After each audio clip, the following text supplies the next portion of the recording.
중국이 무너지고 한국이 웃는다. 이 한 줄의 문장이 오늘 전 세계 정보기관을 뒤흔들고 있습니다.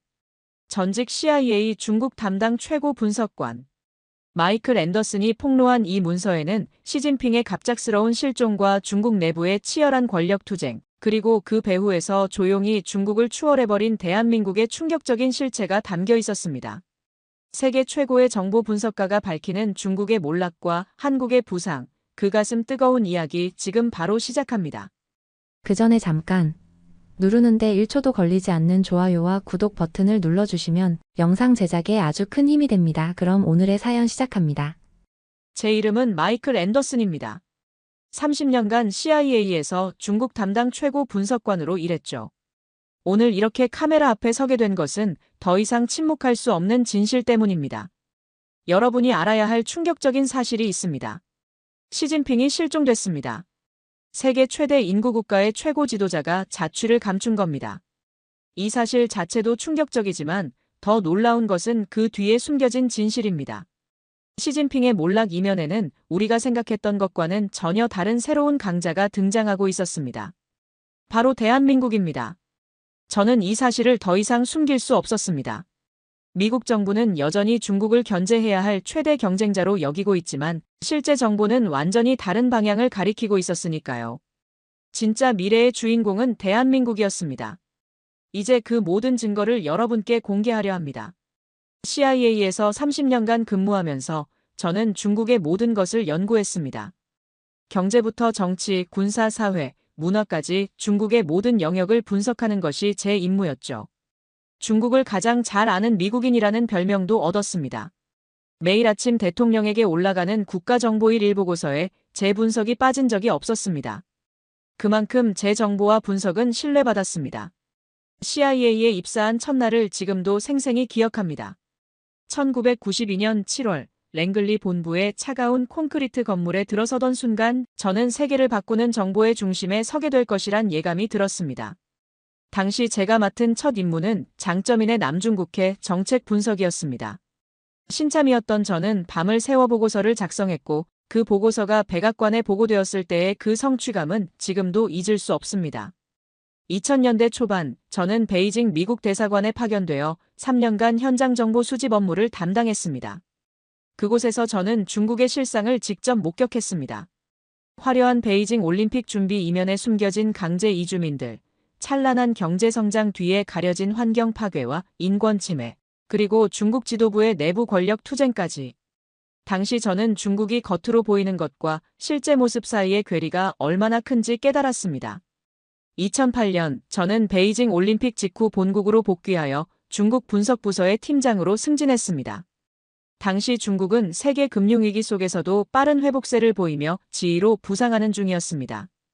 모두가 중국의 세기를 예측하던 시기였죠. 하지만 저는 데이터 속에서 다른 신호를 포착하기 시작했습니다. 중국의 성장 모델이 지속 가능하지 않다는 징후들이 곳곳에서 나타났습니다. 특히 2012년 시진핑의 등장은 중국의 미래에 큰 변수로 작용했습니다. 저는 시진핑의 모든 연설, 정책, 인사결정을 분석하며 그의 야망과 오만함을 간파했습니다. 그가 종신 집권을 위해 헌법을 개정하던 날, 저는 CIA 동료들에게 이것이 중국 몰락의 시작이 될 것이라고 예측했습니다. 물론 당시엔 아무도 저를 믿지 않았습니다. 2017년 저는 CIA 내에서 차이나 워치 특별 태스크포스를 이끌게 되었습니다. 이 팀의 임무는 중국의 모든 정보를 분석하고 미래 시나리오를 예측하는 것이었습니다. 20명의 최고 분석관들과 함께 저는 중국의 정치, 경제, 군사, 기술 등 모든 영역을 심층 분석했습니다. 그리고 그 과정에서 우리는 놀라운 패턴을 발견했습니다. 중국의 약화와 함께 진행되는 한국의 급속한 부상이었습니다. 처음에는 단순한 통계적 이상치라고 생각했습니다. 하지만 데이터가 쌓일수록 이것이 우연이 아니라는 확신이 들었습니다.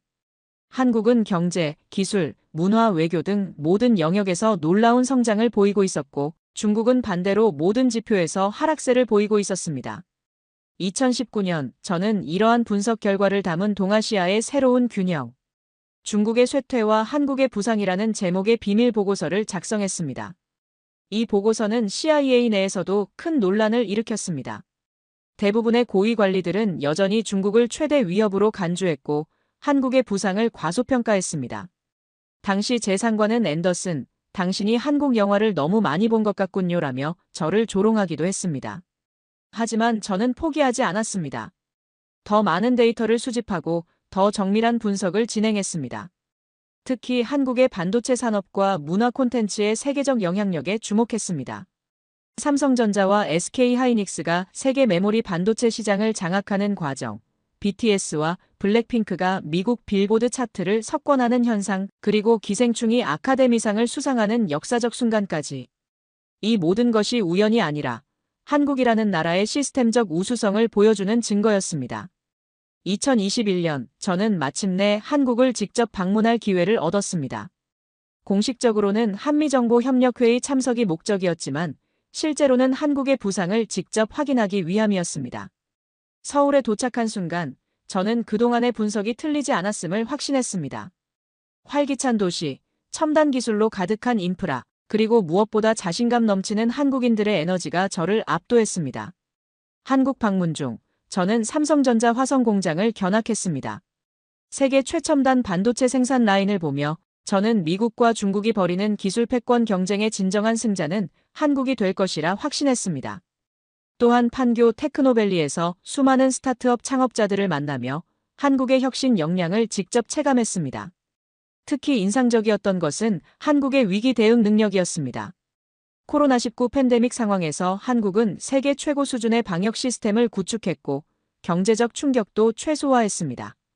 반면 중국은 강압적인 봉쇄 정책으로 인해 사회적, 경제적 혼란을 겪고 있었습니다.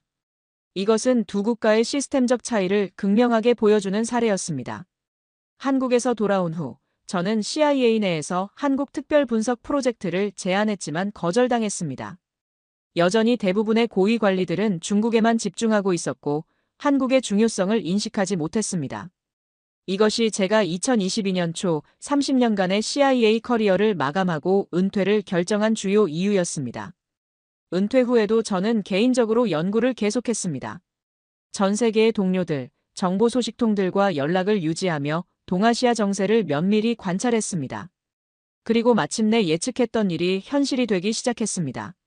중국 경제의 급격한 침체, 내부 권력 투쟁의 심화, 그리고 시진핑의 독단적 리더십으로 인한 국제적 고립이 가시화되었습니다.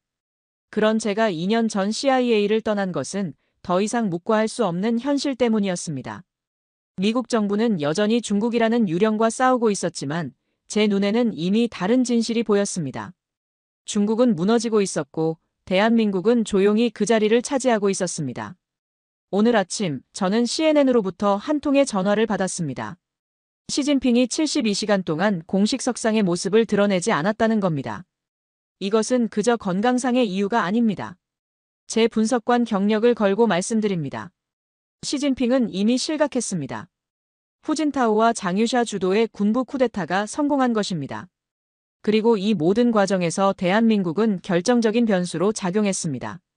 CNN이 저에게 전화한 이유도 다음 주 스탠포드 대학에서 열리는 동아시아 새 질서 토론회에 제가 패널로 참석하기 때문입니다. 이 토론회에서 저는 스탠포드 대학의 중국 전문가 첸 웨이밍 교수와 맞붙게 됩니다. 첸 교수는 강경 친중 성향으로 유명한 인물입니다. 첸 교수와 저는 오랜 경쟁 관계입니다. 2010년 워싱턴 DC에서 열린 중국의 미래 컨퍼런스에서 처음 만났을 때부터 우리는 중국에 대한 완전히 다른 시각을 가지고 있었습니다.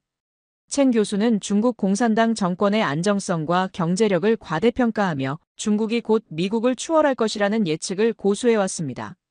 동시에 한국은 중국의 변방에 불과하며 미국의 보호 없이는 생존할 수 없는 약소국이라고 폄하해왔죠.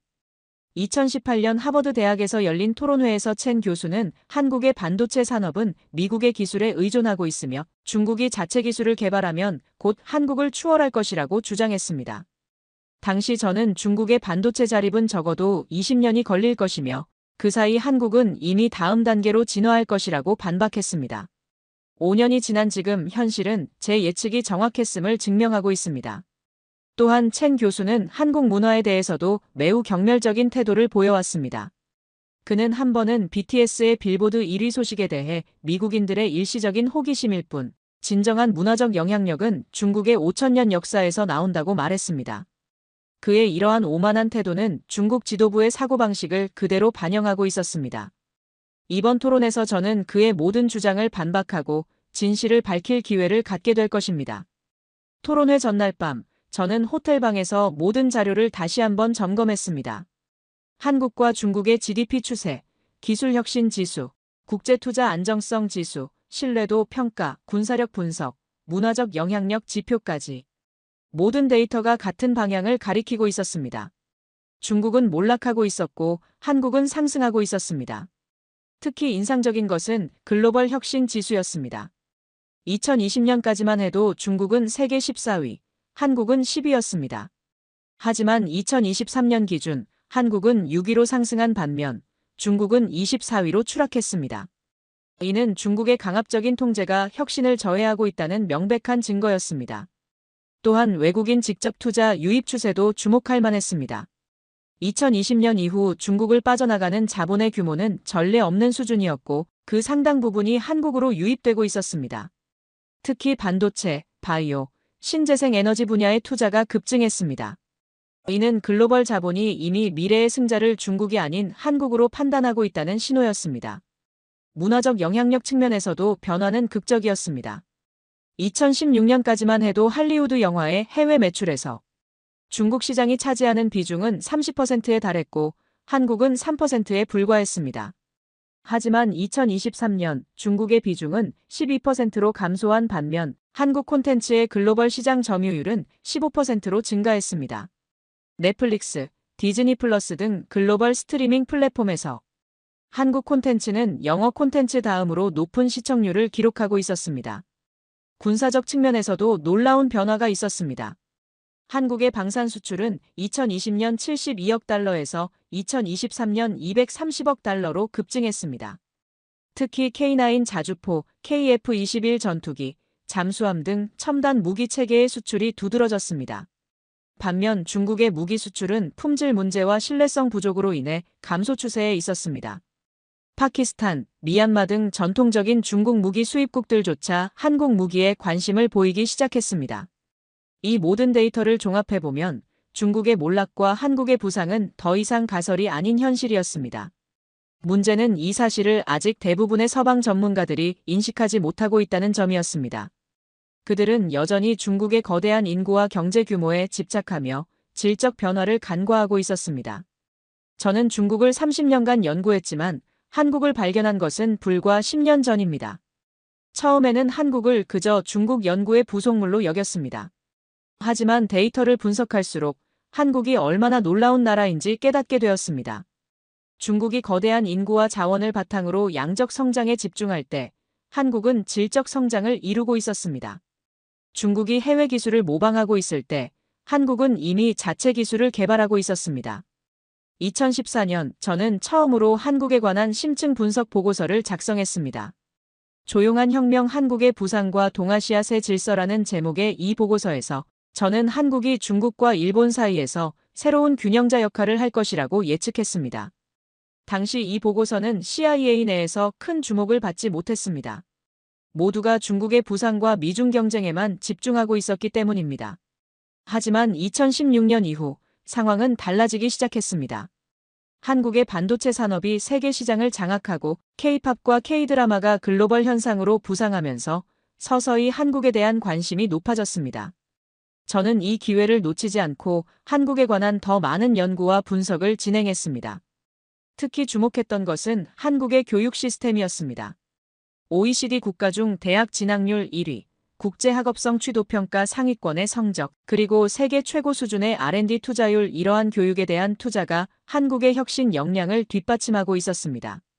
반면 중국은 양적 팽창에 집중한 교육 시스템으로 인해 창의적 인재 양성에 실패하고 있었습니다. 또한 한국의 스타트업 생태계도 눈여겨보았습니다. 2010년대 초만 해도 한국은 대기업 중심의 경제 구조로 인해 스타트업 환경이 열악했습니다. 하지만 정부의 적극적인 지원과 벤처 캐피탈의 성장으로 2020년대에는 쿠팡, 배달의민족, 토스 등 유니콘 기업들이 연이어 탄생했습니다. 2023년 기준 한국의 유니콘 기업 수는 아시아에서 중국 다음으로 많은 25개에 달했습니다. 한국의 디지털 전환 속도도 인상적이었습니다. 세계 최고 수준의 인터넷 보급률과 스마트폰 사용률, 그리고 5G 네트워크 구축 속도는 한국이 디지털 강국임을 증명하고 있었습니다. 이러한 디지털 인프라는 코로나19 팬데믹 상황에서 한국이 비대면 경제로 빠르게 전환할 수 있는 기반이 되었습니다. 반면 중국은 어떨까요? 표면적으로는 여전히 성장하고 있지만 내부적으로는 심각한 문제들이 누적되고 있었습니다. 부동산 버블, 지방정부 부채, 고령화, 청년 실업, 환경오염 등 구조적 문제들이 중국 경제의 발목을 잡고 있었습니다. 시진핑 정권의 강화된 통제와 감시는 이러한 문제들을 더욱 악화시키고 있었습니다. 특히 우려되는 것은 중국의 인구 문제였습니다. 2022년 중국은 인구 절대 감소를 경험했습니다. 이는 1961년 대기근 이후 처음 있는 일이었습니다. 한 자녀 정책의 후유증으로 인한 성비 불균형, 급속한 고령화, 그리고 젊은 세대의 결혼 및 출산 기피 현상은 중국의 장기적 성장 잠재력을 심각하게 제한하고 있었습니다. 시진핑의 공동부유 정책 역시 역효과를 내고 있었습니다. 이 정책은 표면적으로는 불평등 해소를 목표로 했지만 실제로는 민간 기업가들에 대한 탄압과 국가 통제 강화로 이어졌습니다. 알리바바의 마윈, 바이트댄스의 장이밍 등 중국의 대표적인 기업가들이 당의 압력에 굴복하거나 해외로 도피하는 상황이 발생했습니다. 이는 중국 경제의 혁신 동력을 크게 약화시켰습니다. 더욱이 중국의 1대1로 전략은 초기의 야심찬 목표와 달리 많은 참여국들에게 부채 함정이라는 비판을 받고 있었습니다. 스리랑카, 파키스탄, 몬테네그로 등 여러 국가들이 중국 대출로 인한 재정적 어려움을 겪고 있었고, 이는 중국에 대한 국제적 신뢰를 크게 손상시켰습니다. 중국의 강경 외교 정책 역시 역효과를 내고 있었습니다. 전랑 외교로 불리는 공격적인 외교 스타일은 많은 국가들을 중국으로부터 멀어지게 만들었습니다. 특히 아시아 태평양 지역에서 중국의 영향력은 감소하고 있었고, 대신 한국, 일본, 호주 등이 주도하는 새로운 지역 협력 구도가 형성되고 있었습니다. 이러한 상황 속에서 시진핑의 권력 집중은 더욱 심화되었습니다. 2018년 헌법 개정을 통해 국가주석 임기 제한을 폐지한 그는 2022년 20차 당대회에서 사실상의 종신 집권을 확립했습니다. 이 과정에서 리커창, 왕양 등 개혁 성향의 인사들은 배제되었고 시진핑의 측근들이 핵심 직위를 독점했습니다. 하지만 이러한 권력 집중은 내부적 불만과 저항을 키우는 결과를 가져왔습니다. 특히 군부와 원로 세력 내에서 시진핑의 독단적 리더십에 대한 비판이 고조되고 있었습니다. 후진타오가 20차 당대회에서 강제로 퇴장당하는 모습은 이러한 내부 갈등의 표면화였습니다. 저는 이 모든 정보를 종합하여 시진핑 정권의 붕괴 시나리오를 예측했습니다. 그리고 그 예측이 현실이 되고 있는 것입니다. 시진핑의 실종은 단순한 건강 문제가 아닌 군부와 원로 세력이 주도한 쿠데타의 결과였습니다. 후진타오의 복수극이 성공한 것입니다. 토론회 당일, 저는 이 모든 분석과 예측을 가지고 스탠포드 대학 캠퍼스에 도착했습니다. 강당은 이미 학생들과 교수들, 그리고 언론인들로 가득 찼습니다. 중국의 안정성과 영향력을 과신하는 미국 학계의 분위기를 바꿀 기회라고 생각하니 마음이 벅찼습니다. 드디어 진실을 밝힐 시간이 온 것입니다. 토론회가 시작되고 첸 교수가 먼저 발언했습니다. 중국은 5,000년 역사를 가진 위대한 문명 국가입니다. 잠시 경제적 어려움이 있다고 해서 중국의 붕괴를 예측하는 것은 서구의 오만한 시각에 불과합니다. 중국은 항상 위기를 기회로 바꿔왔고 이번에도 그럴 것입니다. 그의 목소리에는 자신감이 넘쳤습니다. 하지만 저는 그의 말 뒤에 숨겨진 불안을 감지했습니다. 그는 계속해서 말을 이어갔습니다. 한국은 미국의 보호 아래 있는 작은 나라에 불과합니다. 한국의 경제는 중국에 의존하고 있으며 중국 없이는 생존할 수 없습니다. 한국의 일시적인 성공을 과대평가하는 것은 위험한 착각입니다. 첸 교수는 한국 문화를 폄하하는 발언도 이어갔습니다. BTS와 오징어 게임 같은 한국 콘텐츠의 인기는 일시적인 유행일 뿐입니다. 진정한 문화적 깊이와 영향력은 5,000년 역사를 가진 중국 문화에 있습니다. 한국 문화는 겉만 번지르르한 패스트푸드 같은 문화죠. 또한 그는 한국의 기술력도 깎아내렸습니다. 한국의 반도체 산업은 미국의 기술과 장비에 의존하고 있습니다. 중국이 자체 기술 개발에 성공하면 한국은 더 이상 경쟁력을 유지할 수 없을 것입니다. 이미 중국의 SMIC는 7나노 공정 개발에 성공했고 곧 삼성을 추월할 것입니다. 그의 말에 강당 내 일부 청중들이 고개를 끄덕였습니다. 여전히 많은 서방 전문가들이 중국의 잠재력을 과대평가하고 있었습니다. 하지만 저는 데이터와 사실로 이를 반박할 준비가 되어 있었습니다. 이 말을 들으니 더 이상 참을 수 없었습니다. 제 차례가 오자마자 바로 반박했습니다. 첸 교수님, 5천년 역사는 이제 중요하지 않습니다. 중요한 것은 현재와 미래입니다. 중국이 자랑하는 그 역사는 지금 시진핑이 오만과 독선으로 모두 무너뜨리고 있습니다. 강당 안에는 긴장감이 흘렀습니다. 저는 화면에 2022년 10월 중국 공산당 20차 당대회에서 후진타오가 강제로 퇴장당하는 영상을 띄웠습니다. 이것이 중국식 안정의 실체입니다. 전임 지도자를 전 세계가 보는 앞에서 끌어내는 야만적인 숙청. 바로 이 시각, 대한민국에서는 국민의 투표로 선출된 대통령이 평화롭게 국정을 운영하고 있습니다. 이게 바로 격의 차이입니다. 저는 계속해서 데이터를 제시했습니다. 2015년부터 2023년까지 중국의 실질 GDP 성장률은 연평균 6.2%에서 2.8%로 급락했습니다. 같은 기간 한국은 2.5%에서 3.4%로 상승했습니다. 중국의 고정자산 투자 수익률은 2010년 10%에서 2023년 2% 이하로 떨어졌고 부동산 시장은 완전히 붕괴되었습니다. 반면 한국의 R&D 투자 수익률은 OECD 국가 중 최상위권을 유지하고 있습니다. 또한 저는 중국의 인구 문제를 지적했습니다. 중국은 2022년부터 인구 절대 감소를 경험하고 있습니다. 2050년까지 중국 인구는 현재보다 3억 명 감소할 것으로 예측됩니다. 생산 가능 인구 비율은 이미 감소하기 시작했고, 이는 중국 경제의 장기적 성장 동력을 약화시키고 있습니다. 반면 한국은 출산율 저하 문제에도 불구하고 자동화와 생산성 향상을 통해 이를 상쇄하고 있습니다. 첸 교수의 얼굴이 붉어졌습니다. 그는 화를 참지 못하고 말했습니다. 앤더슨 씨, 당신은 중국의 특수성을 이해하지 못합니다. 서구식 민주주의만이 정답이라는 오리엔탈리즘적 시각을 버리십시오. 중국에 일사불란한 리더십이 있었기에 중국이 지휘가 될 수 있었습니다. 저는 코웃음을 쳤습니다. 그 리더십의 결과가 지금 무엇입니까? 경제는 추락하고 청년들은 실업에 절망하고 전 세계는 중국을 불신하고 있습니다. 이것이 당신들이 자랑하는 리더십입니까? K성공 신화를 이룬 한국과 비교가 된다고 생각하십니까? 저는 한국의 민주주의와 중국의 독재를 비교했습니다. 한국은 군사 독재에서 민주주의로 평화롭게 이행한 몇 안 되는 성공 사례입니다. 1987년 민주화 이후 한국은 정권 교체를 여러 차례 경험하며 정치적 성숙도를 높였습니다. 이러한 민주적 가치는 창의성과 자유로운 사고를 보장하며 이것이 한국 문화 콘텐츠의 성공 비결이기도 합니다. 반면 중국은 어떻습니까? 시진핑은 모든 권력을 자신에게 집중시켰고 이는 결국 효율성 저하와 혁신 억제로 이어졌습니다. 토론은 점점 더 격렬해졌습니다. 강당의 청중들은 저와 첸 교수의 토론에 집중했습니다. 그때 한 학생이 질문을 던졌습니다. 앤더슨 박사님, 그렇다면 중국의 대안은 어디에 있습니까? 인도가 그 자리를 차지할까요? 이 질문은 제가 기다리던 바로 그 질문이었습니다. 하지만 제가 대답하기도 전에 토론회 진행자가 급하게 속보를 전했습니다. 방금 속보가 들어왔습니다. 중국 최대 부동산 기업 헝다그룹이 공식적으로 파산을 선언했습니다. 상하이 증시가 8% 이상 폭락하고 있습니다. 강당 안이 술렁였습니다. 첸 교수의 얼굴은 창백해졌고 저는 기회를 놓치지 않았습니다.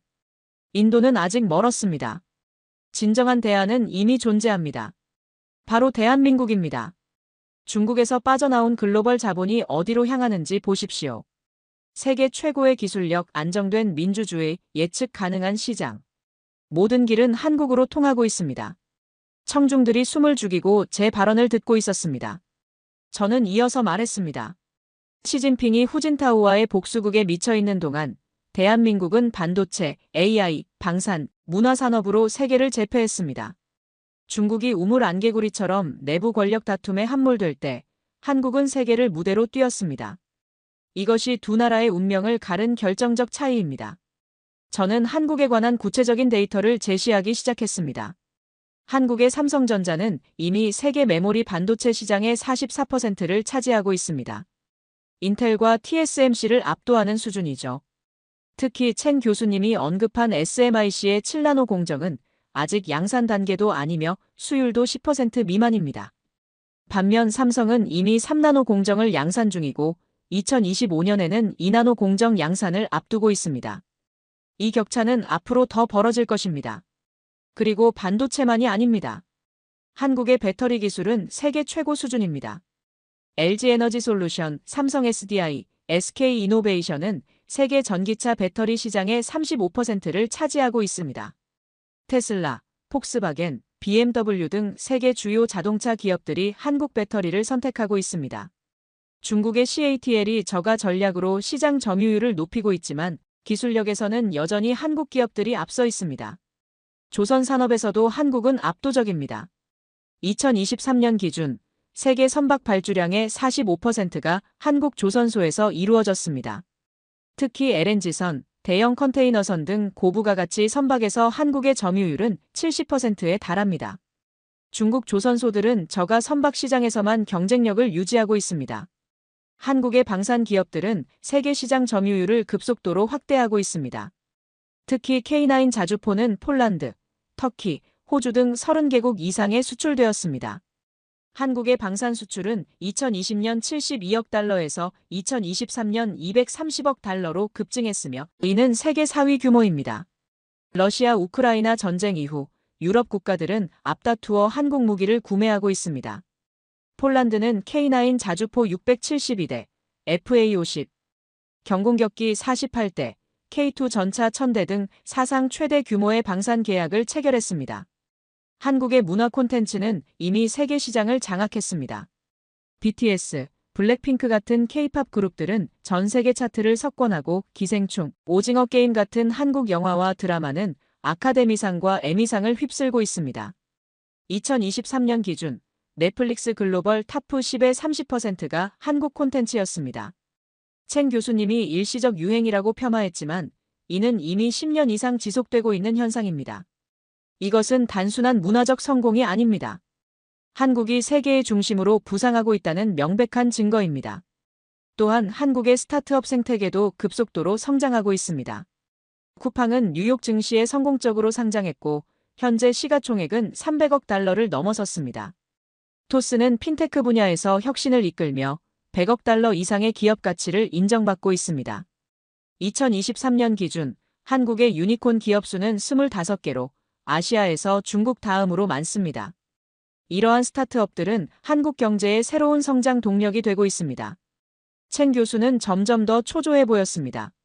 그는 마지막 카드를 꺼내들었습니다. 앤더슨 씨, 한국은 분단 국가입니다. 지정학적 리스크가 큽니다.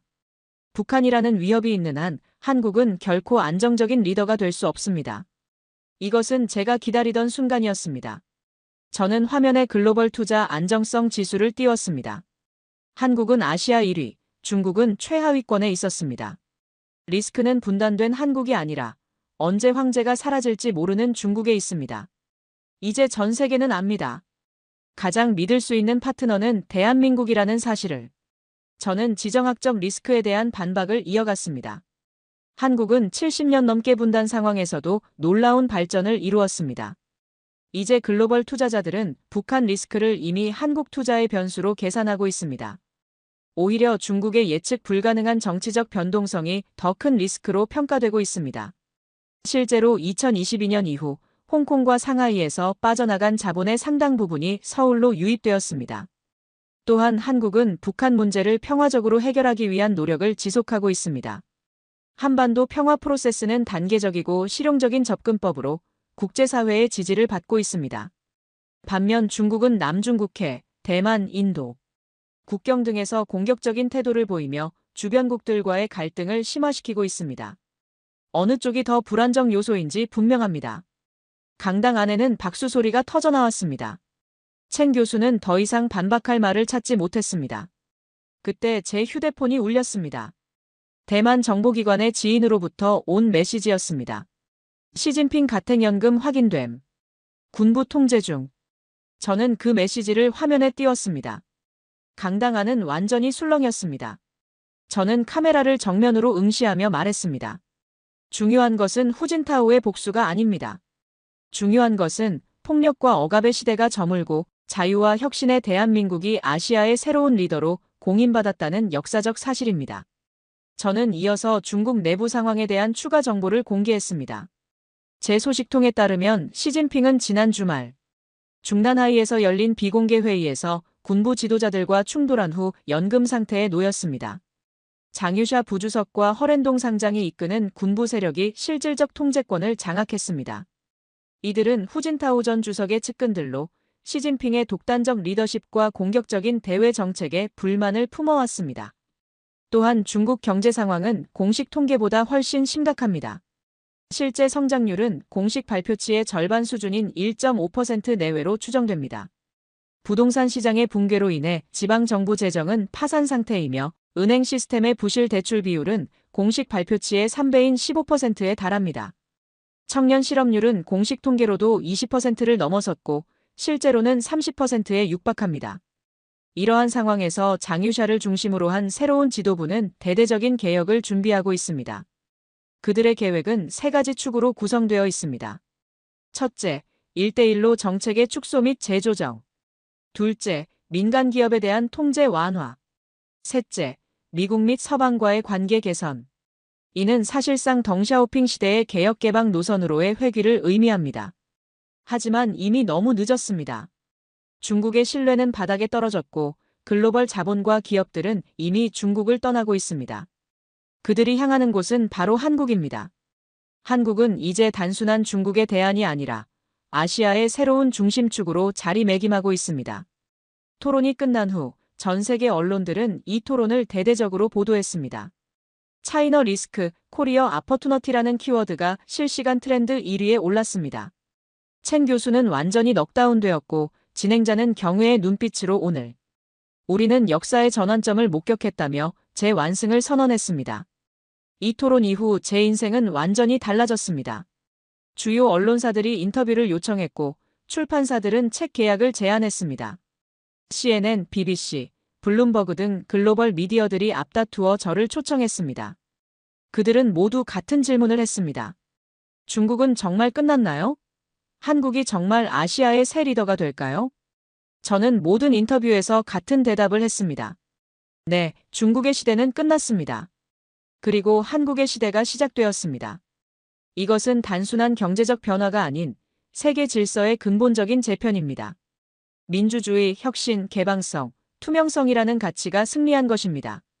CNN과의 인터뷰에서 저는 한국의 성공 비결을 다음과 같이 설명했습니다.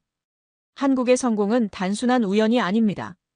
그것은 명확한 체계와 원칙에서 비롯된 것입니다. 저는 이를 K성 공방정식이라고 부릅니다. 첫째, 교육의 힘입니다. 한국은 교육을 국가 발전의 원동력으로 삼았습니다. OECD 국가 중 대학 진학률 1위, 국제학업성 취도평가 상위권의 성적은 우연이 아닙니다. 한국의 교육 시스템은 창의적 인재를 지속적으로 배출해왔습니다. 특히 2010년대 이후 진행된 교육개혁은 암기식 교육에서 벗어나 창의성과 비판적 사고를 강조하는 방향으로 진행되었고, 이는 한국의 혁신 역량을 더욱 강화했습니다.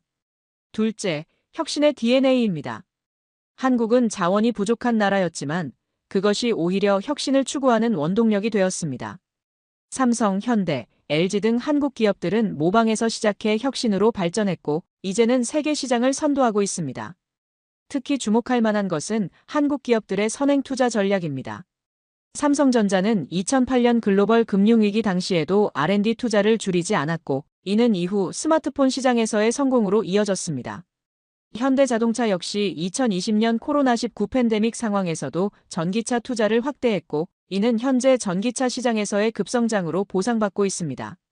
셋째, 민주주의와 자유의 가치입니다. 한국은 군사 독재에서 민주주의로 평화롭게 이행한 몇 안 되는 성공 사례입니다. 이러한 민주적 가치는 창의성과 자유로운 사고를 보장하며 이것이 한국 문화 콘텐츠의 성공 비결이기도 합니다. 2016년 촛불혁명은 한국 민주주의의 성숙도를 전 세계에 보여주었습니다. 시민들의 평화적인 시위가 정권 교체로 이어진 이 사례는 민주주의가 아시아 문화권에서도 성공적으로 정착할 수 있음을 증명했습니다. 넷째, 세계를 향한 개방성입니다. 한국은 좁은 국내 시장에 안주하지 않고 항상 세계를 무대로 삼았습니다. 수출 중심 경제를 구축하고 글로벌 스탠다드를 받아들이며 세계와 소통하는 열린 자세를 유지했습니다. 2023년 기준 한국의 수출 의존도는 GDP의 40%에 달합니다. 이는 한국 기업들이 글로벌 시장에서의 경쟁력을 지속적으로 강화해왔음을 보여줍니다.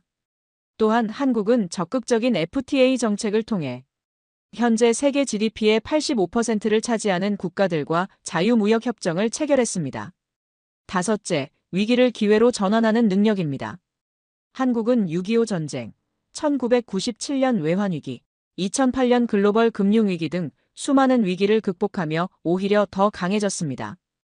이러한 위기 극복 능력은 한국의 DNA에 새겨져 있습니다.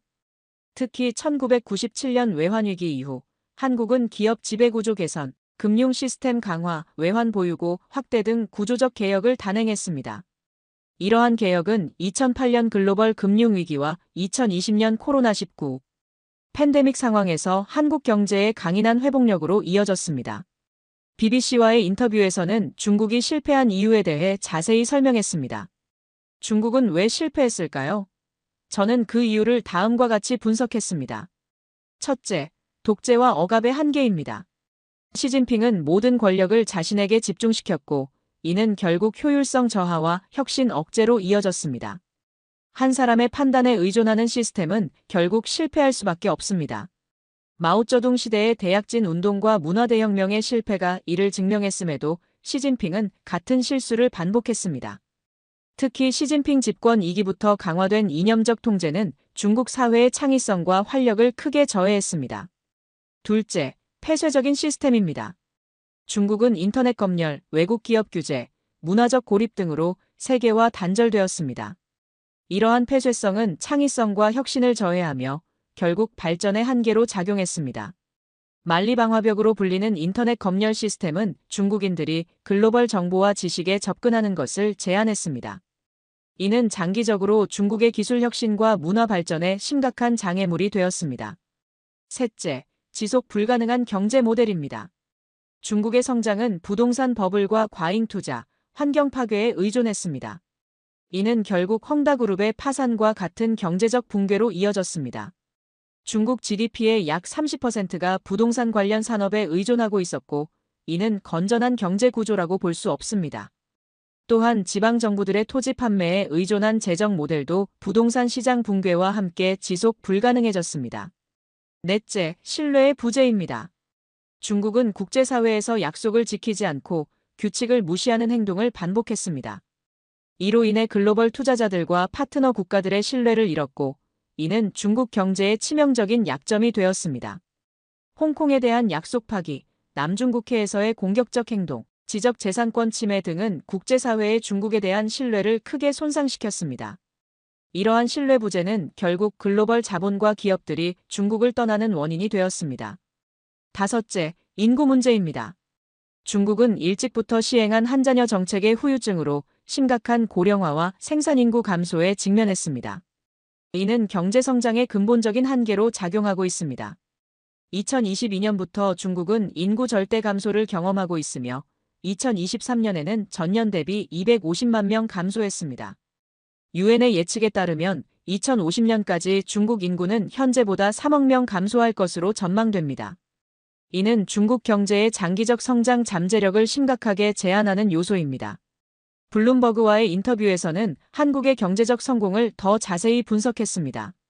한국의 경제 성공은 단순한 숫자 이상의 의미가 있습니다. 그것은 질적 성장, 즉 혁신과 가치 창출에 기반한 성장입니다. 예를 들어 한국의 반도체 산업을 보겠습니다. 삼성전자와 SK하이닉스는 단순히 메모리 반도체의 양산에 성공한 것이 아닙니다.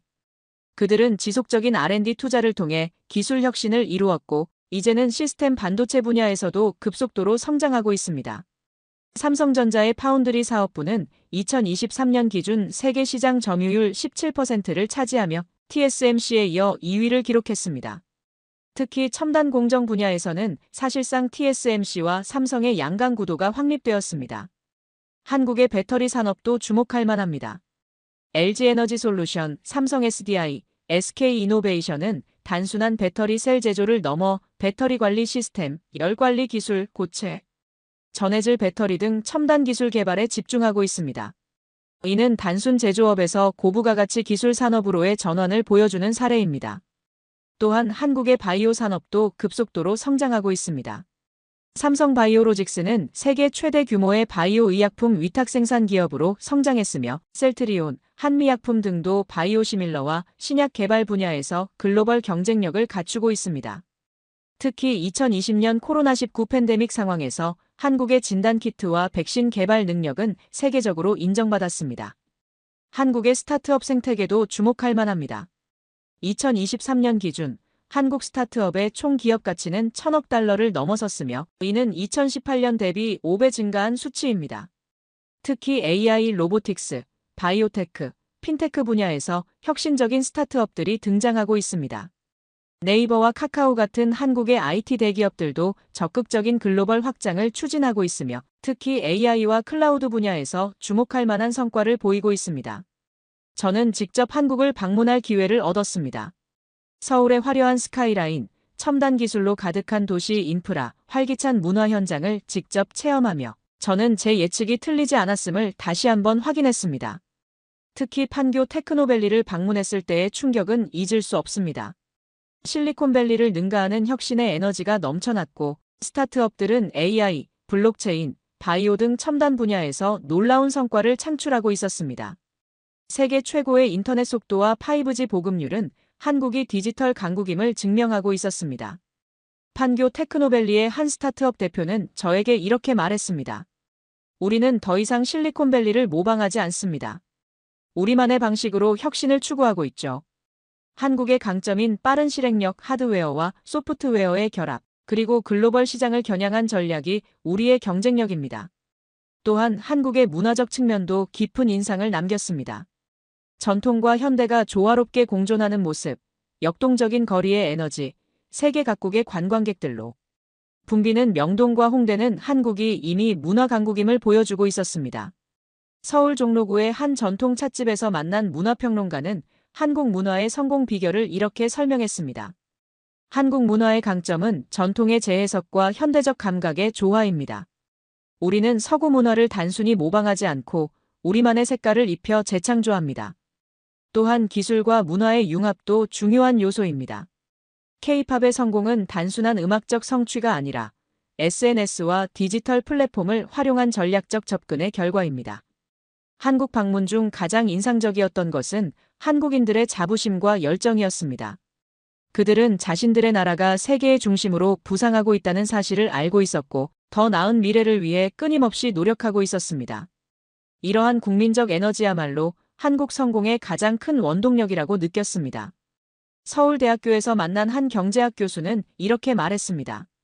한국인들은 항상 위기의식을 가지고 있습니다.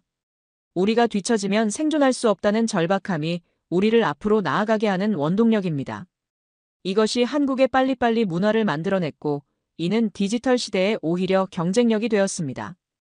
또한 한국인들의 교육열과 자기 개발에 대한 열정도 우리 성공의 중요한 요소입니다. 한국 방문 마지막 날, 저는 부산 해운대를 찾았습니다. 아름다운 해변과 현대적인 마천루가 조화를 이루는 풍경을 보며 저는 한국의 미래에 대해 더욱 확신을 갖게 되었습니다. 부산은 이미 세계적인 영화제, 게임 전시회 등을 통해 글로벌 문화 허브로 성장하고 있었고 2030년 세계 박람회 유치를 위한 준비도 한창이었습니다. 한국에서 돌아온 후 저는 제 관찰과 분석을 책으로 정리했습니다. 용의 몰락, 호랑이의 부상, 새로운 아시아의 중심은 누가 될 것인가라는 제목의 이 책은 출간 이후 많은 사람들의 관심을 받았습니다. 책 출간 이후 저는 전 세계를 돌며 강연을 진행했습니다. 한국의 성공 비결과 중국의 실패 원인을 설명하고 새로운 세계 질서에서 한국이 갖는 의미를 전파했습니다. 놀랍게도 제 강연에는 중국 청중들도 많이 참석했습니다. 그들은 자국의 미래에 대해 불안해하며 한국의 발전 모델에 관심을 보였습니다. 런던에서 열린 강연에서 한 중국인 유학생은 이렇게 질문했습니다. 중국도 한국처럼 될 수 있을까요? 우리에게도 희망이 있나요? 저는 이렇게 대답했습니다. 물론입니다. 중국의 문제는 중국인이 아니라 시스템입니다. 중국이 진정한 개혁과 개방을 추구한다면 한국의 발전 모델을 따를 수 있을 것입니다. 하지만 그것은 쉬운 일이 아니며 정치적 변화가 선행되어야 합니다. 강연 투어 중 저는 많은 글로벌 기업 CEO들과 만났습니다. 그들 모두 한국에 투자하고 한국 기업과 협력하기를 원했습니다. 한국은 이제 단순한 시장이 아니라 혁신의 중심지라는 아마존 CEO의 말이 특히 인상적이었습니다. 구글 CEO는 이렇게 말했습니다. 우리는 서울에 세계 최대 규모의 AI 연구센터를 설립하고 있습니다. 한국의 뛰어난 인재들과 함께 AI의 미래를 개척하고자 합니다. 특히 한국의 반도체 기술과 결합된 AI 하드웨어 분야에서 큰 가능성을 보고 있습니다. 테슬라 CEO도 한국에 대한 관심을 표명했습니다. 우리는 한국의 배터리 기술에 큰 관심을 갖고 있습니다. LG에너지솔루션, 삼성 SDI와의 협력을 통해 차세대 전기차 배터리를 개발하고 있으며 한국의 기가팩토리 설립도 검토 중입니다. 또한 한국의 자율주행 기술과 AI 소프트웨어도 주목하고 있습니다. 전 세계 투자 은행들도 한국에 주목했습니다. 골드만삭스는 한국은 새로운 글로벌 파워하우스라는 제목의 보고서를 발표했고 JP모건은 한국 중심의 아시아 전략을 투자자들에게 권고했습니다. 한국 원화는 새로운 안전자산으로 부상했고 원달러 환율은 지속적으로 하락했습니다. 골드만삭스의 보고서는 이렇게 분석했습니다. 한국은 이제 단순한 아시아의 강소국이 아니라 글로벌 경제의 핵심 축으로 부상하고 있습니다. 특히 반도체, 배터리, 바이오, 디지털 콘텐츠 등 첨단 산업에서 한국의 경쟁력은 세계 최고 수준입니다. 또한 한국은 미중 무역 갈등 속에서 중립적 대안으로서의 역할도 수행하고 있어 글로벌 공급망 재편의 최대 수혜국이 될 전망입니다. JP모건의 보고서는 더 구체적인 투자 전략을 제시했습니다. 우리는 투자자들에게 한국 주식의 비중을 확대할 것을 권고합니다. 특히 반도체, 2차 전지, 바이오, 디지털 콘텐츠, 방산 분야의 기업들에 주목해야 합니다. 또한 한국의 스타트업 생태계에 대한 벤처 투자도 유망합니다. 한국 원화 자산의 비중도 늘려야 할 시점입니다. 원화는 앞으로 5년간 달러 대비 20% 이상 절상될 가능성이 높습니다. UN, WTO, IMF 등 국제기구들도 한국의 역할을 재평가하기 시작했습니다. 한국은 지칠 정식 회원국으로 초청받았고 UN 안전보장이사회 상임이사국 확대 논의에서 한국이 유력 후보로 거론되었습니다. 국제사회에서 한국의 위상은 그 어느 때보다 높아졌습니다. UN 사무총장은 서울에서 열린 기후변화 회의에서 이렇게 발언했습니다. 한국은 이제 세계의 모범 국가입니다.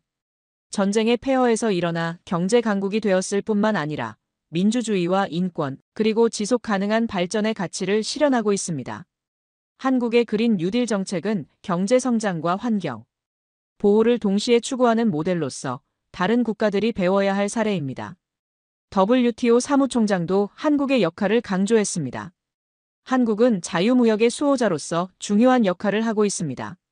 보호무역주의가 확산되는 가운데 한국은 개방적이고 공정한 무역체제를 지지하며 이를 통해 자국의 경제적 성공을 이루어냈습니다.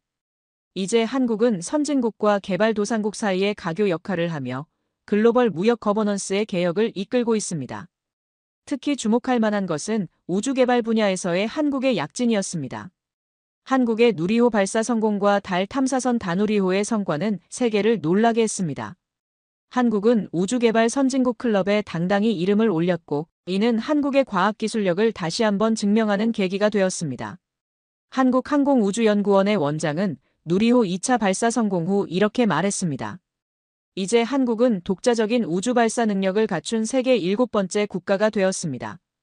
이는 단순한 기술적 성취를 넘어 한국이 우주산업의 새로운 강자로 부상하고 있음을 보여줍니다. 우리의 다음 목표는 2030년까지 달 착륙선을 보내는 것이며 더 나아가 화성 탐사와 소행성 자원 개발에도 도전할 것입니다. 특히 한국의 민간 우주기업들의 성장도 주목할 만했습니다. 한국의 스타트업 페리지는 소형 위성 발사 시장에서 스페이스X에 이어 세계 2위의 점유율을 기록했고, 콩투스는 우주 관광 분야에서 혁신적인 서비스를 준비하고 있었습니다. 이러한 민간 주도의 우주 산업 발전은 한국 경제의 새로운 성장 동력이 되고 있었습니다.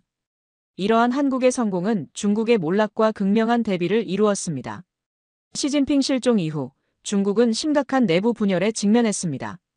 지방 정부들의 부채 문제가 폭발했고 부동산 시장은 완전히 붕괴되었습니다. 청년 실업률은 30%를 넘어섰고 중산층은 자본을 해외로 도피시키기 위해 필사적이었습니다. 중국 최대 도시 상하이의 한 부동산 중개인은 이렇게 말했습니다. 상하이 주택가격은 2년 만에 40% 이상 하락했습니다. 많은 사람들이 주택대출금을 갚지 못해 파산하고 있으며 미완성 아파트 단지가 도시 곳곳에 방치되어 있습니다. 중산층의 자산 가치가 급격히 감소하면서 소비 심리도 완전히 얼어붙었습니다. 베이징의 한 대학 교수는 청년 실업 문제를 이렇게 설명했습니다. 2023년 대학 졸업생 1,100만 명 중 절반 이상이 취업에 실패했습니다. 많은 젊은이들이 탕핑을 선택하고 있으며 이는 중국 경제의 미래에 심각한 위협이 되고 있습니다. 특히 IT, 교육, 부동산 등 과거 인기 산업의 대규모 구조조정으로 인해 고학력자들의 취업이 더욱 어려워졌습니다. 미중 무역 전쟁은 더욱 격화되었고 중국 기업들은 미국 시장에서 퇴출되기 시작했습니다. 화웨이, 틱톡 등 중국의 대표 기업들은 국가 안보 위협을 이유로 서방 국가들에서 차례로 금지되었습니다. 중국의 국제적 고립은 더욱 심화되었습니다. 실리콘밸리의 한 벤처 캐피털리스트는 이렇게 말했습니다. 중국 기술 기업들에 대한 투자는 거의 중단되었습니다. 미국과 유럽의 VC들은 중국 대신 한국, 일본, 동남아시아 스타트업들에 투자하고 있습니다.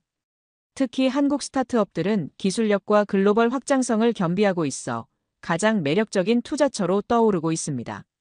이러한 상황에서 후진타오와 장유샤가 이끄는 새로운 지도부는 대대적인 개혁을 선언했지만 너무 늦었습니다.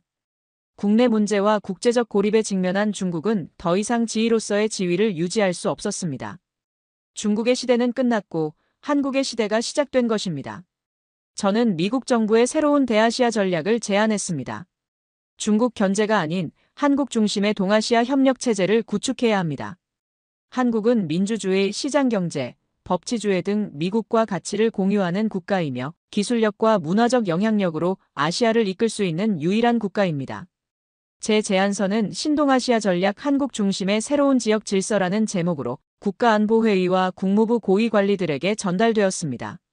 이 제안서에서 저는 다음과 같은 구체적인 정책 방향을 제시했습니다. 첫째, 한미동맹을 단순한 군사동맹에서 포괄적 전략 파트너십으로 격상해야 합니다. 안보뿐만 아니라 기술, 경제, 문화 등 모든 영역에서의 협력을 강화해야 합니다. 특히 반도체, AI, 우주개발, 친환경 에너지 등 첨단 기술 분야에서의 협력이 중요합니다. 둘째, 한국을 중심으로 한 새로운 지역 협력 메커니즘을 구축해야 합니다. 기존의 쿼드나 AUKUS와 같은 안보 중심 협력체를 넘어 경제와 기술 협력에 초점을 맞춘 테크 얼라이언스를 한국, 일본, 호주, 인도, 싱가포르 등과 함께 구성할 것을 제안합니다. 셋째, 북한 문제 해결에 있어 한국의 주도적 역할을 지지해야 합니다. 지금까지의 미국 주도 접근법은 한계를 보였습니다. 한국이 추진하는 단계적, 포괄적 접근법을 지지하고 이를 통해 한반도 평화 프로세스를 진전시켜야 합니다. 넷째, 중국에 대한 접근 방식을 재검토해야 합니다. 직접적인 대결보다는 한국을 통한 간접적 견제가 더 효과적일 수 있습니다. 중국이 한국의 발전 모델을 벤치마킹하도록 유도하고 이를 통해 중국 내부의 개혁 세력을 지원하는 전략이 필요합니다. 이 제안서는 처음에는 미국 정부 내에서 회의적인 반응을 얻었습니다. 특히 중국 전문가들은 중국의 쇠퇴를 과대평가하고 있다며 비판했고 전통적인 안보 전문가들은 한국 중심의 전략은 미국의 리더십을 약화시킬 수 있다는 우려를 표명했습니다. 하지만 시간이 흐르면서 현실은 제 예측이 정확했음을 증명했습니다. 중국의 경제적, 정치적 혼란은 더욱 심화되었고 한국의 글로벌 영향력은 계속 확대되었습니다. 마침내 백악관은 제 제안을 받아들이기 시작했습니다. 마침내 백악관은 제 제안을 받아들였습니다. 미국 대통령은 서울을 방문해 한미 전략적 동반자 관계 2.0을 선언했습니다. 이는 단순한 군사 동맹을 넘어 기술, 경제, 문화 등 모든 영역에서의 전면적 협력을 의미했습니다. 미국은 공식적으로 한국을 아시아의 새로운 중심축으로 인정한 것입니다. 미국 대통령은 서울 국회의사당에서 열린 연설에서 이렇게 말했습니다. 21세기의 위대한 도전에 맞서기 위해 미국은 한국과 함께할 것입니다. 우리의 동맹은 이제 단순한 군사적 협력을 넘어 인류의 미래를 함께 설계하는 파트너십으로 진화하고 있습니다. 한국은 이제 아시아의 심장부이자 자유와 혁신의 등대입니다. 이 연설은 전 세계에 생중계되었고 특히 중국 내에서 큰 반향을 일으켰습니다. 중국 정부는 공식적으로는 내정 간섭이라며 비판했지만 내부적으로는 심각한 위기감을 느꼈습니다. 중국 소셜미디어에서는 한국의 성공을 배워야 한다는 게시물이 급증했고 이는 중국 검열 당국의 차단에도 불구하고 빠르게 확산되었습니다. 한미 정상회담에서는 여러 중요한 협약이 체결되었습니다. 특히 주목할 만한 것은 한미 첨단 기술 동맹이었습니다. 이 협약에 따르면 양국은 반도체, AI, 양자 컴퓨팅, 우주 개발, 바이오 기술 등 첨단 분야에서 공동 연구 개발을 추진하고 인재 교류와 투자를 확대하기로 했습니다. 또한 글로벌 공급망 재편에 있어 한국 기업들의 역할을 강화하고 이를 위한 금융 지원도 약속했습니다. 안보 분야에서도 중요한 변화가 있었습니다. 미국은 한국의 첨단 방산 기술 개발을 적극 지원하기로 했고 특히 우주 기반 방어 시스템과 AI 기반 사이버 보안 분야에서의 협력을 강화하기로 했습니다. 또한 북한 문제에 있어서도 한국의 주도적 역할을 인정하고 한반도 평화 프로세스를 지지한다는 입장을 명확히 했습니다. 이러한 미국의 전략적 선택은 동아시아 지역 질서에 근본적인 변화를 가져왔습니다. 일본, 호주, 인도, 싱가포르 등 주요국들도 한국과의 협력을 강화하기 시작했고 동아시아 기술 협력 포럼이라는 새로운 지역 협력체가 출범했습니다. 이 포럼은 한국이 주도하고 미국이 지원하는 형태로 기술 표준 설정, 디지털 무역 규범 수립, 사이버 보안 협력 등을 목표로 했습니다. 특히 일본과 한국의 관계 개선은 주목할 만했습니다. 오랜 역사적 갈등을 넘어 양국은 미래 지향적 파트너십을 선언하고 경제, 안보, 문화 등 모든 영역에서의 협력을 강화하기로 했습니다. 일본 총리는 서울 방문 중 한국과 일본은 이제 경쟁자가 아닌 동반자라며 함께 아시아의 평화와 번영을 이끌어 나갈 것이라고 강조했습니다. 유럽 국가들도 앞다투어 한국과의 협력을 강화했습니다. 독일 총리는 서울을 방문해 한국은 4차 산업혁명의 선도국가라고 칭송했고 프랑스 대통령은 한국 문화의 세계적 영향력은 새로운 르네상스라고 평가했습니다.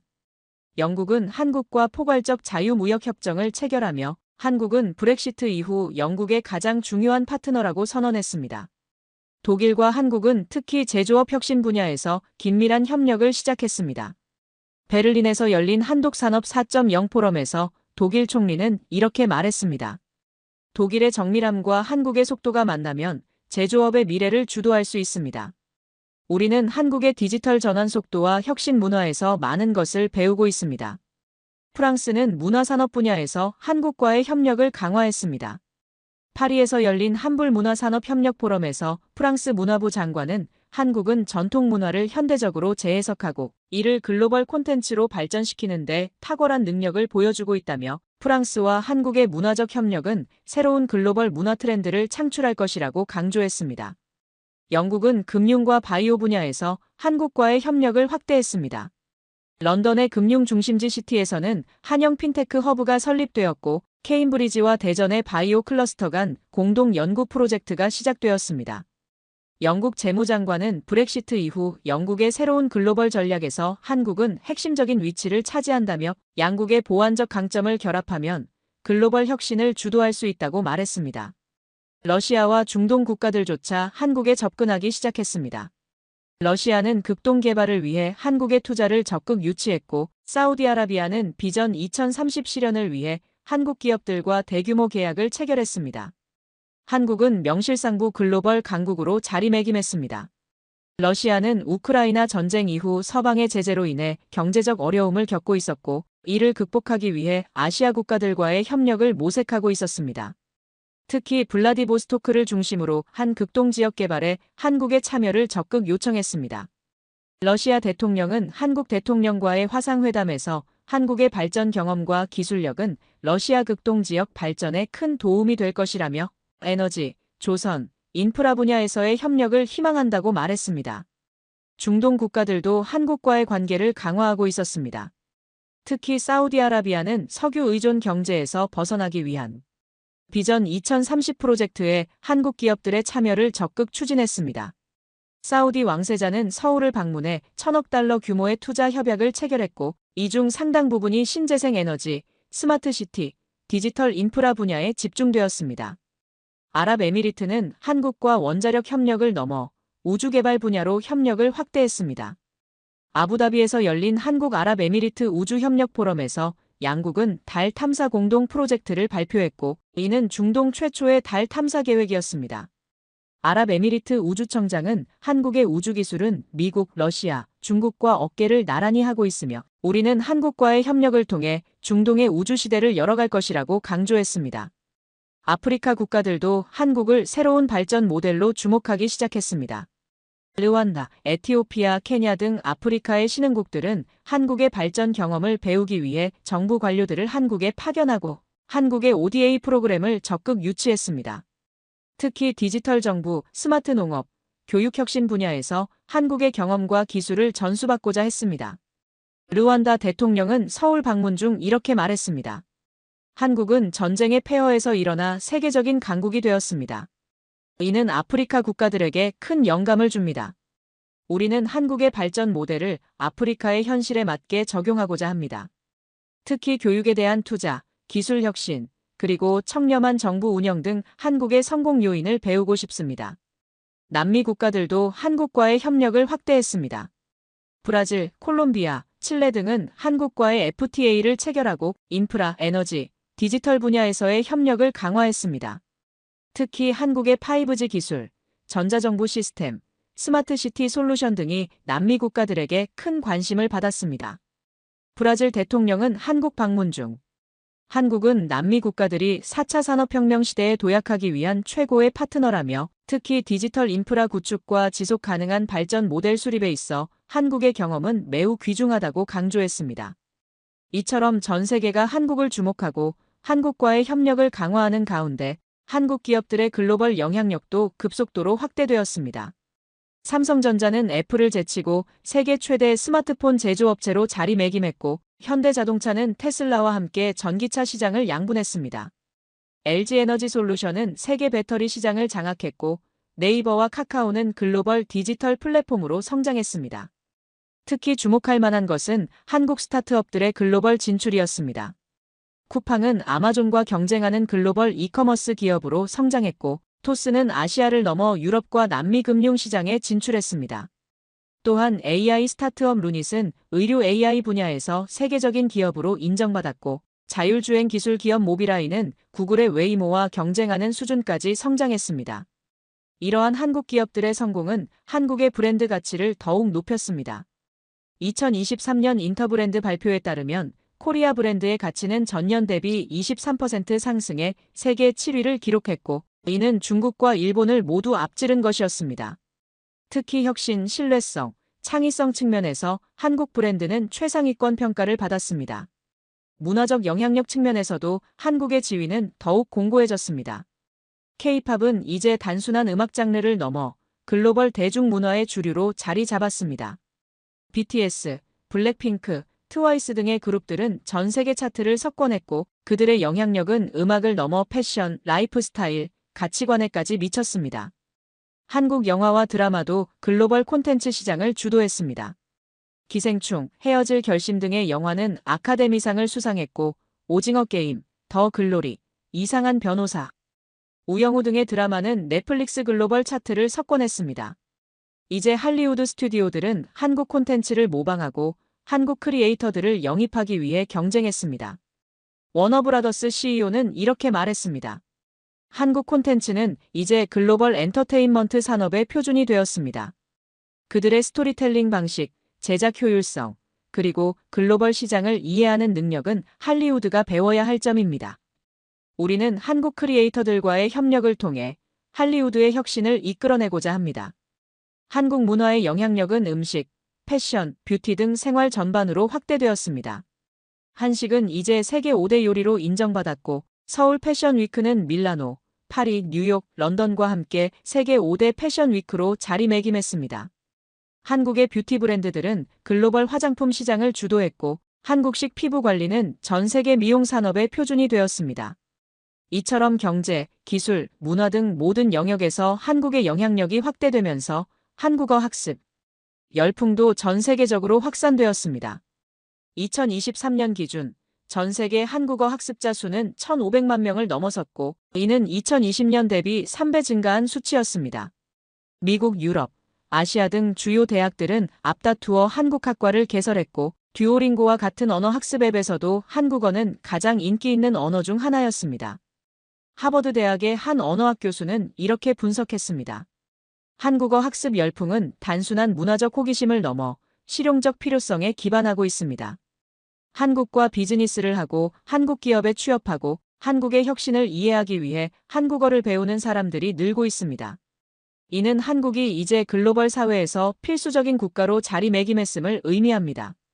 이제 저는 제 경력의 정점에서 모든 분석과 예측이 현실이 되는 것을 목격하고 있습니다. 중국의 몰락과 한국의 부상은 더 이상 가설이 아닌 현실이 되었습니다. 시진핑의 오만과 독선이 중국을 파멸로 이끌었고 한국의 창의성과 개방성이 새로운 세계 질서를 창조하고 있습니다. 재택용의 몰락, 호랑이의 부상은 이제 50개국 언어로 번역되었고 전 세계 대학들의 필독서가 되었습니다. 저는 각국 정부와 기업들의 자문 요청을 받으며 한국 현상을 설명하고 이를 자국에 적용하는 방안을 조언하고 있습니다. 특히 개발도상국들은 한국의 발전 모델을 자국의 상황에 맞게 도입하고자 열망하고 있습니다. 최근 아프리카 가나의 대통령은 저에게 이렇게 말했습니다. 한국은 우리에게 희망입니다. 외부 원조나 자원에 의존하지 않고 교육과 혁신으로 발전을 이룬 한국의 사례는 아프리카 국가들에게 큰 영감을 줍니다. 우리도 아프리카식 한강의 기적을 이루고 싶습니다. 인도 총리도 비슷한 의견을 표명했습니다. 인도는 인구 규모에서 중국과 비슷하지만 발전 모델에서는 한국을 벤치마킹하고자 합니다. 특히 한국의 교육 시스템, 혁신 생태계, 그리고 정부 기업 협력 모델은 인도가 배워야 할 점입니다. 심지어 중국 내부에서도 한국을 모델로 삼아야 한다는 목소리가 커지고 있습니다. 시진핑 실각 후 등장한 새로운 지도부는 개방적 발전 모델을 강조하며 한국의 경험을 연구하기 시작했습니다. 중국 국영 매체는 이제 한국의 성공 사례를 자주 보도하고 중국 기업들은 한국 기업들과의 협력을 통해 혁신 역량을 강화하고자 합니다. 최근 저는 베이징을 방문할 기회가 있었습니다. 그곳에서 만난 중국 개혁파 인사는 이렇게 말했습니다. 우리는 이제 한국에게 배워야 합니다. 한국이 어떻게 개방적이고 창의적인 사회를 유지하면서도 경제적 성공을 이루었는지 연구해야 합니다. 시진핑의 실패는 우리에게 중요한 교훈을 주었습니다. 폐쇄와 통제는 장기적 발전을 저해한다는 것을. 이러한 상황에서 한국의 글로벌 리더십도 더욱 강화되고 있습니다.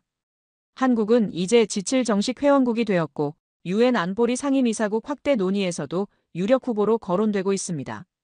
또한 기후변화, 사이버 보안, 글로벌 보건 등 주요 국제 이슈에서도 한국의 리더십이 인정받고 있습니다. 특히 한국은 디지털 연대 이니셔티브를 통해 개발도상국의 디지털 전환을 지원하고 글로벌 디지털 격차 해소에 앞장서고 있습니다. 한국이 주도한 디지털 발전 기금에는 이미 500억 달러가 조성되었고 아프리카, 남미, 동남아시아 등 100개국 이상이 참여하고 있습니다. 한국은 또한 그린 뉴딜 글로벌 파트너십을 통해 친환경 에너지 전환과 기후, 위기 대응에도 중요한 역할을 하고 있습니다. 한국의 수소 경제 모델, 스마트 그리드 기술, 친환경 도시 설계 등은 많은 국가들에게 벤치마킹 대상이 되고 있습니다. 이처럼 한국은 이제 단순한 경제 강국을 넘어 글로벌 의제를 설정하고 리드하는 국가로 자리매김했습니다. 그리고 이 모든 변화의 중심에는 한국인들의 교육에 대한 열정, 혁신을 추구하는 정신, 위기를 기회로 전환하는 능력, 그리고 개방적이고 포용적인 가치관이 있었습니다. 마지막으로 저는 여러분에게 묻고 싶습니다. 이것이 우연일까요? 5,000년 역사를 자랑하던 중국이 무너지고 한반도의 작은 나라 대한민국이 세계의 중심으로 부상한 것이 단순한 우연일까요? 아닙니다. 이것은 가치와 시스템의 승리입니다. 민주주의, 자유, 창의성, 개방성, 혁신의 가치가 억압, 검열, 폐쇄성을 이긴 것입니다. 대한민국의 성공은 오늘날 세계가 나아가야 할 방향을 보여줍니다. 한국은 단순한 경제 강국이 아니라 새로운 문명의 모델을 제시하고 있습니다. 이것이 바로 한국의 세기가 시작된 이유입니다. 한국은 동양과 서양, 전통과 현대, 개인과 공동체의 가치를 조화롭게 결합하여 새로운 발전 모델을 창조했습니다. 이는 단순한 서구화나 근대화가 아닌 진정한 의미의 글로벌 융합을 의미합니다. 한국은 자신의 정체성을 유지하면서도 세계와 소통하고 협력하는 방법을 보여주었습니다. 또한 한국은 경제적 성공과 민주주의적 가치를 동시에 달성한 몇 안 되는 사례입니다. 이는 경제 발전을 위해 권위주의가 필요하다는 오래된 신화를 깨뜨리는 것이었습니다. 한국은 민주화 이후 더 강한 경제 성장과 사회적 발전을 이루어냈고, 이는 민주주의와 시장경제가 상호 보완적임을 증명했습니다. 이러한 한국의 경험은 이제 전 세계 발전의 새로운 패러다임이 되고 있습니다.